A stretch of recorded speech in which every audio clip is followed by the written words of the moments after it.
'పాయుం ఒలిని ఎనక్కు' 1 hour 58 minutes run టైమ్‌తో ఎప్పుడో తమిళ్‌లో release అయ్యి అట్టర్ ఫ్లాప్ అయిన ఈ సినిమాని ఇప్పుడు తెలుగులో ప్రైమ్ వీడియోలో రిలీజ్ చేశారు.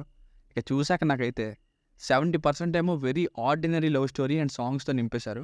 మిగతా 30% యాక్షన్ పేరుతో రొటీన్, ప్రెడిక్టబుల్ అండ్ అవుట్‌డేటెడ్ స్టోరీతో కలిపేశారు. ఏం నచ్చలేదు నాకైతే. చూస్తున్నంత సేపు ఒకటే బోరింగ్ ఫీల్, ఎటువంటి కొత్తదనం లేదు. ఇదే హీరో గారిది 'తానక్కరన్' అని ఒక మూవీ ఉంటుంది హాట్‌స్టార్‌లో. అది వేరే లెవెల్. అది చూడండి కావాలంటే. ఫ్యామిలీతో చూడొచ్చా అంటే యెస్ చూడొచ్చు. అడల్ట్ కంటెంట్ ఏం లేదు. బేసిక్ స్టోరీ లైన్ ఏంటంటే స్టార్టింగ్‌లోనే ఆటోలో వెళ్తున్న హీరోని అదే ఆటోలో ఎక్కిన స్ట్రేంజర్స్ తలపై కొట్టి కిడ్నాప్ చేస్తారు. అప్పుడే ఫ్లాష్ బ్యాక్‌లోకి వెళ్తుంది సినిమా. అసలు ఆ ఫ్లాష్ బ్యాక్‌లో ఏం జరిగింది? ఎందుకని కిడ్నాప్ చేశారన్నది స్టోరీ.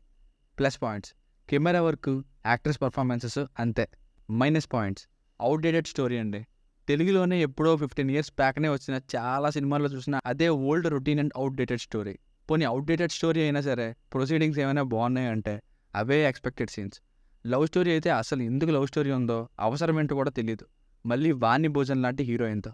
ఎప్పుడో స్టార్టింగ్‌లో ఇవ్వాల్సిన ఇంట్రడక్షన్స్‌ని, వాటి డీటెయిలింగ్‌ని మధ్యలోనూ, లాస్ట్‌లోనే ఇస్తారు. మెయిన్‌గా ఐస్ విషయంలో ఐరిస్ ప్రాబ్లమ్ అంటూ చెప్పే ఎక్స్‌ప్లనేషన్ అయితే ఏంటి సగం సినిమా చూసాక చెప్తారనిపించింది. హీరోకి, విలన్‌కి ఒక్క ఫైట్‌తో తెలిపోతుంది లాస్ట్‌లో. విలన్ ధనుంజయ్ గారి క్యారెక్టరైజేషన్ చాలా పూర్‌గా రాశారు. తెలుగు డబ్బింగ్ కూడా not up to the mark.